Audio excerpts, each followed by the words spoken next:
Radio very FM, radio very FM, radio very FM 98.6 र 102.7 megahertz.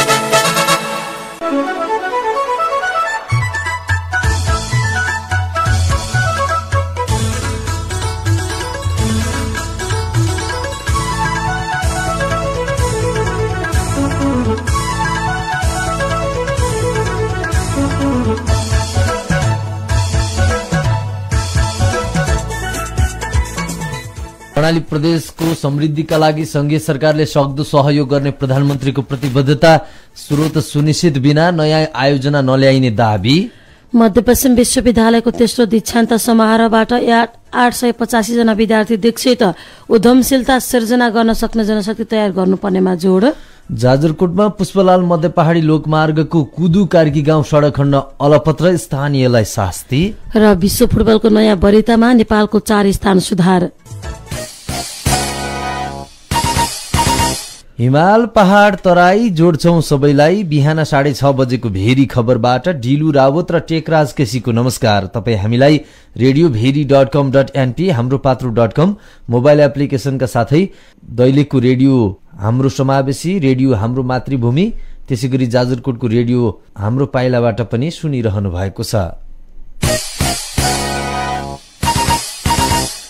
अब खबर विस्तारमा। प्रधानमन्त्री केपी शर्मा ओलीले कर्णाली प्रदेश विकास र समृद्धिका लागि संघीय सरकारले सक्दो सहयोग गर्ने बताउनु भएको छ। कर्णाली प्रदेश सभालाई सम्बोधन गर्दै प्रधानमन्त्री ओलीले केन्द्र सरकारले प्रदेश र स्थानीय सरकारलाई पूराका पूरा सहयोग गर्ने सोचका साथ काम गरिरहेको दावी पनि गर्नुभएको छ।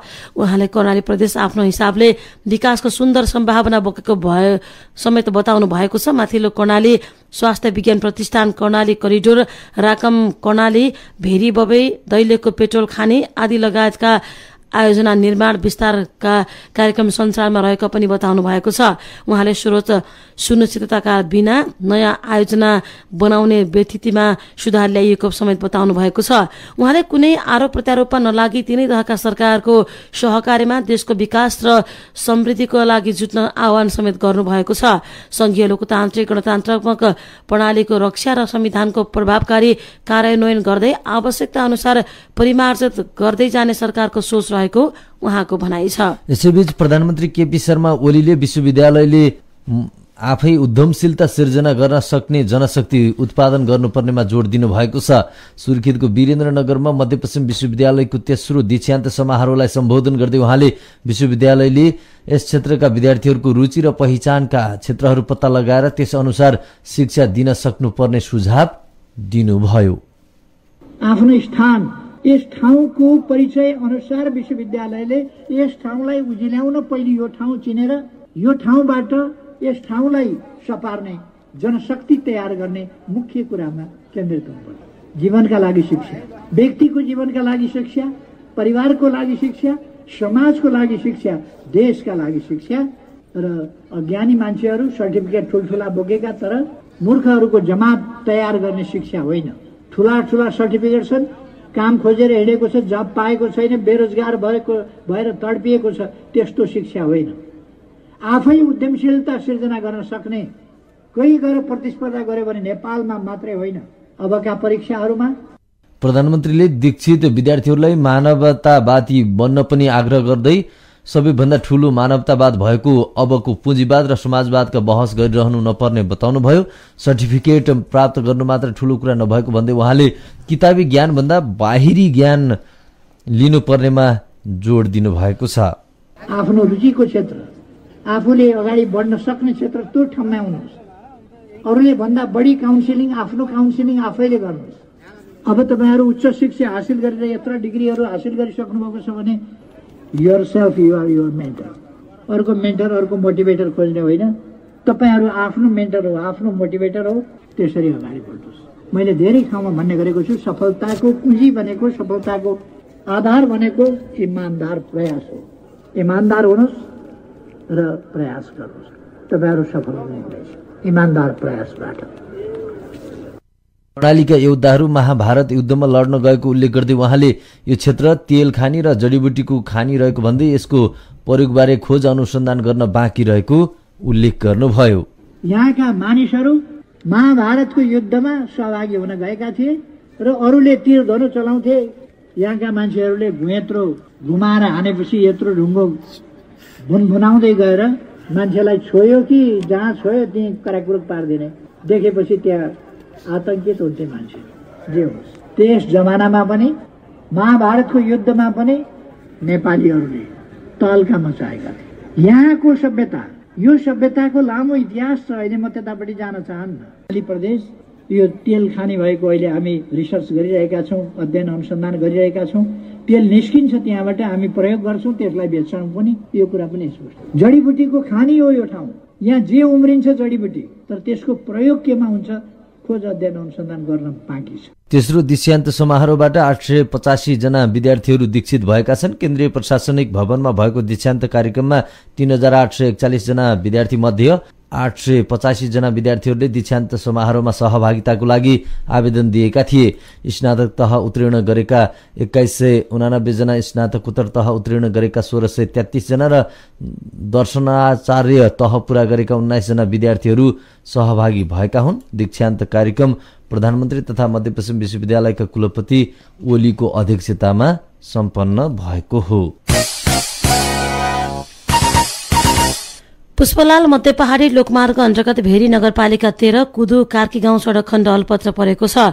निर्माण व्यवसायको लापरवाहीका कारण समयमै लोकमार्गको काम सम्पन्न नहुँदा सर्वसाधारणले शास्ति पाउने गरेका छन्। भेरी नगरपालिका 13 कुदु 0 पोइन्टदेखि कार्की गाउँसम्म अलपत्र परेको हो। सरकारको गौरवको आयोजना मध्ये पुष्पलाल मध्य पहाडी लोकमार्गको निर्माणाधीन अवस्थामा रहेको सड़क 4 वर्ष अघि नै निर्माण सम्पन्न हुनुपर्ने भनिए पनि निर्माण व्यवसायको लापरवाहीका कारण लगातार 5 पटक म्याद थप गर्दा पनि सम्पन्न हुन सकेको छैन। विक्रम सम्वत 2074 मा भेरी नगरपालिका 13 कुदु, जगतीपुर, कार्की गाउँ, काँडा, झापरासम्म 4 वटा प्याकेजमा उस्तर 29 सहितको कालोपत्रेको पहिलो प्याकेज 48 करोड 58,42,719 रुपियाँ, दोस्रो प्याकेज 50 करोड 27,84,268 रुपियाँ सम्झौता भएको थियो। 2 वर्षभित्र निर्माण सम्पन्न गर्न लिएको काम ठेकेदारको ढिला सुस्तीका कारण 8 वर्षसम्म निर्माण नहुँदा सर्वसाधारणले भने शास्ति पाउने गरेका छन्। यही खण्ड अन्तर्गत तेस्रो र चौथो प्याकेज 2076 मा निर्माण सम्पन्न गर्न सड़क विभागसँग 42 करोडमा पनि सम्झौता भएको थियो। पहिलो र दोस्रो प्याकेजको 5 पटक म्याद थप गरी पनि सम्पन्न हुन सकेको छैन भने तेस्रो र चौथो पटक 2 पटक म्याद थप गरिसकिएको छ। पटक पटक म्याद थप गरे पनि कामले भने गति लिन सकेको छैन। एउटा काम 2081 असोज 30 गते, अन्य 3 वटा प्याकेज 81 पुसमा म्याद सकिएका छन्। पुष्पलाल मध्य पहाडी लोकमार्गका इन्जिनियर अमित कुमार मण्डलले समयमा काम सम्पन्न गर्न कार्यालयले ताकेता गरे पनि निर्माणको जिम्मा लिएका व्यवसायीले व्यवस्था गरेपछि समस्या भएको बताउनु भएको छ। भेरी खबरमा खबरहरूको सिलसिला जारी नै छ। अहिलेलाई यो विश्राम। सबैको मन सुने रेडियो भेरी एफएम।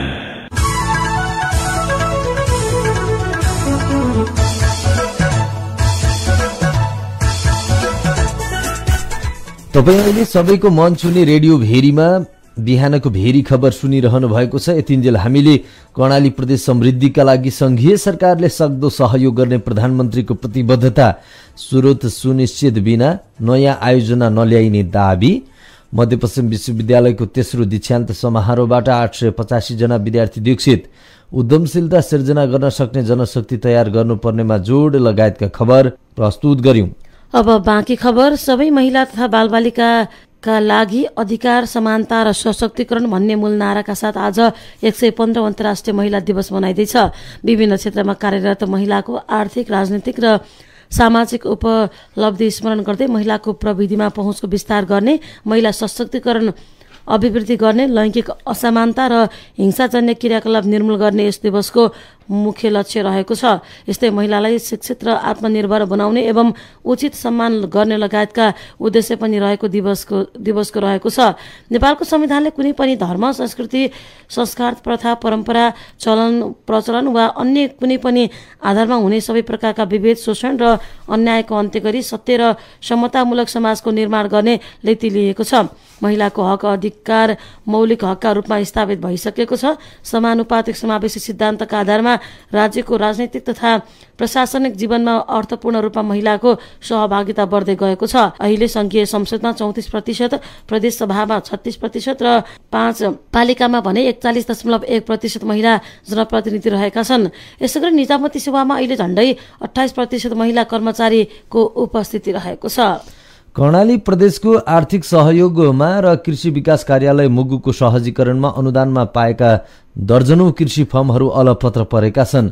मौसमी तथा बेमौसमी तरकारी तथा फलफूल उत्पादन गर्ने भनी अनुदानमा पाएका कृषि फार्म 1 वर्षपछि अलपत्र परेका हुन्। खत्याड गाउँपालिका, मुगुम काँरमारुङ गाउँपालिका, सोरु गाउँपालिका र छायानाथ रारा नगरपालिकामा आर्थिक वर्ष 2066-67 देखि आर्थिक वर्ष 80-81 सम्मका अनुदान पाएका तरकारी खेती फर्म, नर्सरी, बिउ बैंक, तरकारी संकलन केन्द्र र सोलर स्टोरका दर्जनौं फार्महरू अहिले अलपत्र अवस्थामा भएको कृषि विकास कार्यालय मुगुले जनाएको छ। कृषि विकास कार्यालय मुगुका अधिकृत गणेश अधिकारीले जिल्लामा अनुदानमा आएका कृषि फार्महरू बाढी पहिरो र किसानले उत्पादनमा निरन्तरता नदिँदा जिल्लाका दर्जनौं कृषि फार्महरू अहिले अलपत्र अवस्थामा परेको बताउनुभयो। छायानाथ रारा नगरपालिका 10 का किसान रतनलाल सेजुवालले अनुदानमा आएका तरकारी फार्म अहिले झारपात र सिस्नोले भरिएको बताउनुभयो। राज्यले नक्कली किसानलाई अनुदान दिँदा यस्तो अवस्था सिर्जना भएको किसानहरूले गुनासो गरेका छन्। 10 किलो लागु औषध जरसहित नेपाल भारत सीमा पारी रूपडियाबाट एकजना नेपालीलाई पक्राउ गरिएको छ।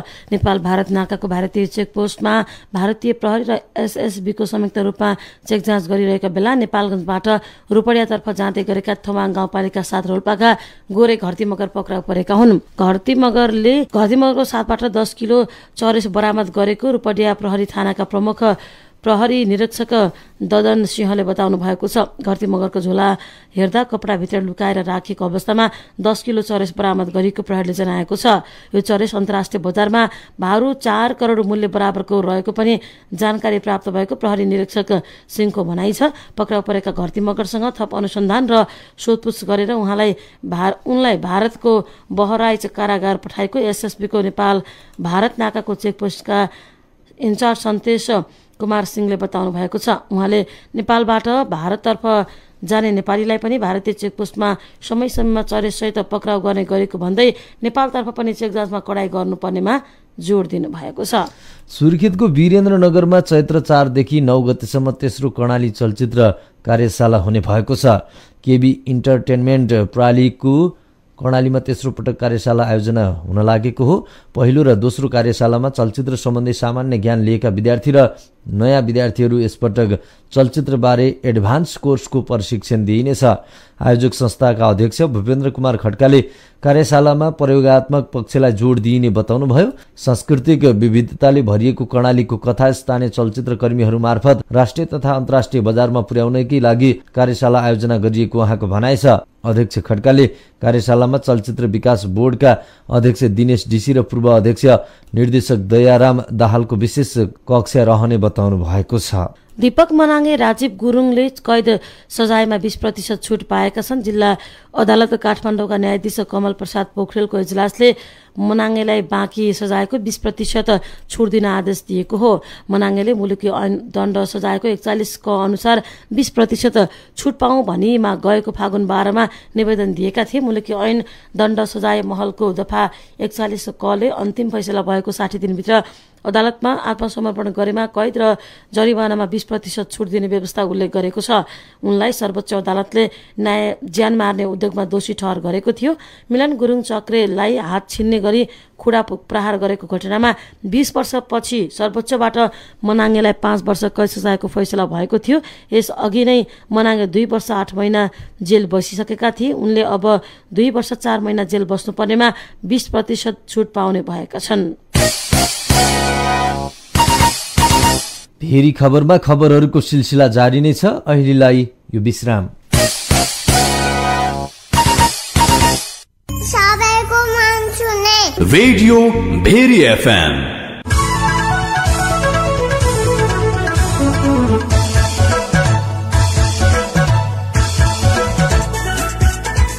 तपाईँ अहिले सबैको मन छुने रेडियो भेरीमा बिहानको भेरी खबर सुनिरहनु भएको छ। यतिन्जेल हामीले छिमेक सेरोफेरोसँगै अन्य खबरहरू प्रस्तुत गर्यौं। अब लागौं बाँकी खबरतर्फ। राष्ट्रिय मानवाधिकार आयोगले सत्य निरूपण तथा मेलमिलाप आयोग र बेपत्ता पारिएका व्यक्तिको छानबिन आयोग गठन प्रक्रिया अघि बढाउन प्रधानमन्त्री तथा मन्त्री परिषद कार्यालयलाई पत्राचार गरेको छ।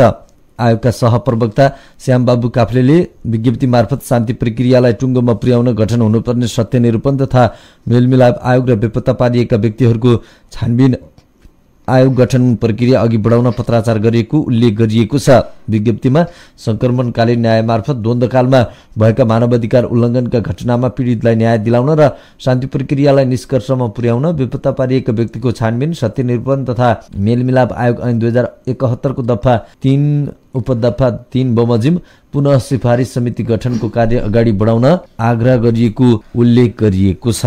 काठमाडौँ स्थित अमेरिकी राजदूतावासले अवैध आप्रवासन खतरनाक हुने बताएको छ। अवैध आप्रवासन अन्त्य गर्ने अमेरिकाको नीति रहेको प्रश्न पार्दै दूतावासले बाटो नअपनाउन पनि आग्रह गरेको छ। अमेरिकी विदेश मन्त्री मार्को रुबियोले को भनाइ उद्धृत गर्दै दूतावासले भनेको छ, अवैध आप्रवासन अन्त्य गर्ने र सीमा सुरक्षा सुदृढ गर्ने सवालमा अमेरिका प्रतिबद्ध छ। दूतावासले एजेन्टहरूको झुटो आश्वासनमा नलाग्न आग्रह समेत गरेको छ। अवैध बाटो अपनाउँदा नजरबन्द आपराधिक क्रियाकलाप लगायतको सामना गर्नु परिरहेको दूतावासले जनाएको छ। थाइल्याण्डमा अलपत्र परेका 20 जना नेपालीको उद्धार गरी नेपाल ल्याइएको छ। बैंककमा रहेको राजदूतावासले उनीहरूलाई स्वदेश पठाएको हो। आकर्षक रोजगारीको प्रलोभनमा पारेर गएको जनवरी 24 तारिकमा भारतको नयाँ दिल्ली हुँदै उनीहरूलाई थाइल्याण्ड पुर्याइएको थियो। साथै दूतावासले नेपाल सरकारले तोकेको मापदण्ड अनुसार श्रम स्वीकृति लिएर मात्र वैदेशिक रोजगारीमा जान तथा कसैको प्रलोभनमा परि कानून विपरीत छिट्टै धेरै पैसा कमाउने उद्देश्यले कम्बोडिया, लाओस, म्यानमार र थाइल्याण्ड लगायत कुनै पनि देशमा वैदेशिक रोजगारीमा नजान समेत अनुरोध गरेको छ। भेरी खबरमा अब केही खेल खबर। युगाण्डामा हुने 4 देशीय महिला टी20 अन्तर्राष्ट्रिय क्रिकेट श्रृङ्खला अन्तर्गत नेपालले आफ्नो पहिलो खेलमा आज नामिबियासँग खेल्दैछ। नेपाल र नामिबियाको खेल युगाण्डाको एन्टेम्बे क्रिकेट मैदानमा नेपाली समय अनुसार बेलुका पाउने 5 बजे सुरु हुनेछ। नेपालले नामिबियाको महिला टोलीसँग पहिलो पटक खेल्न लागेको हो। श्रृङ्खलामा नेपाल सहित घरेलु टोली युगाण्डा, नामिबिया र हङकङ छन्। श्रृङ्खलामा सबै टोलीले एकअर्कासँग समान 2-2 खेल खेल्नेछन्, जसमा नेपालले युगाण्डासँग भोलि खेल्नेछ भने पर्सि हङकङसँग खेल्नेछ। यसैगरी फागुन 28 गते नामिबियासँग, 29 गते युगाण्डासँग, 30 गते हङकङसँग खेल्ने तालिका छ। लीग चरणको शीर्ष 2 टोलीले फाइनल खेल्नेछन्। फाइनल खेल चैत्र 3 गते हुनेछ। र नेपाली महिला फुटबल टोलीले विश्व वरियतामा 4 स्थान सुधार गरेको छ। विश्व फुटबलको सर्वोच्च निकाय फिफाले सार्वजनिक गरेको नयाँ वरियता अनुसार नेपालले 4 स्थान सुधार गरेको हो। नयाँ वरियता अनुसार नेपाल 79औं स्थानमा उक्लिएको छ। यसअघि नेपाल 103औं स्थानमा रहेको थियो। एसियाली राष्ट्रमा 19औं स्थानमा रहेको नेपाल दक्षिण एसियाली साफ राष्ट्रमा भने दोस्रो स्थानमा यथावत रहेको छ। नेपालले पछिल्लो पटक फागुन 14 गते घरेलु मैदानमा सम्पन्न 4 नेसन्स इन्टरनेसनल वुमन्स च्याम्पियनसिपमा 4 खेल खेलेको थियो। नेपालले फाइनल सहित म्यानमारसँग 2 र लेबनान र किर्गिस्तान रिपब्लिकसँग खेलेको थियो। लेबनान र किर्गिस्तान समान 1-0 ले हराएको नेपालले म्यानमारलाई लीग चरणमा 2-2 को बराबरीमा रोक्दा फाइनलमा भने 2-0 ले पराजित भएको थियो। विश्व वरियतामा शीर्ष 4 सम्म कुनै परिवर्तन भएको छैन। खेल खबरसँगै बिहानको भेरी खबर सकियो। बिदा हुनु अघि अहिलेसम्मका मुख्य खबरहरू फेरि एकपटक। कर्णाली प्रदेश समृद्धिका लागि संघीय सरकारले सक्दो सहयोग गर्ने प्रधानमन्त्रीको प्रतिबद्धता। स्रोत सुनिश्चितता बिना नयाँ आयोजना नल्याइने दाबी। मध्यपश्चिम विश्वविद्यालयको तेस्रो दीक्षान्त समारोहबाट 885 जना विद्यार्थीहरू दीक्षित। उद्यमशीलता सिर्जना गर्न सक्ने जनशक्ति तयार गर्नुपर्नेमा जोड। जाजरकोटमा पुष्पलाल मध्य पहाडी लोकमार्गको कुदुकारकै गाउँ सडक खण्ड अल्पत्र, स्थानीयलाई शास्ति। र विश्व फुटबलको नयाँ वरियतामा नेपालको 4 स्थान सुधार। 4 नेसन्स महिला फुटबलमा आज नेपालले नामिबियासँग खेल्दै। हवस् त तपाईँ हाम्रो भेट अहिले बिहान 8 बजेको भेरी हाइलाइट्समा हुनेछ। त्यतिन्जेलसम्मको लागि बिहानको भेरी खबरबाट समाचार कक्षका सम्पूर्ण सहकर्मी सहित डिलु रावत र टेकराज केसी बिदा हुन्छौं। नमस्कार।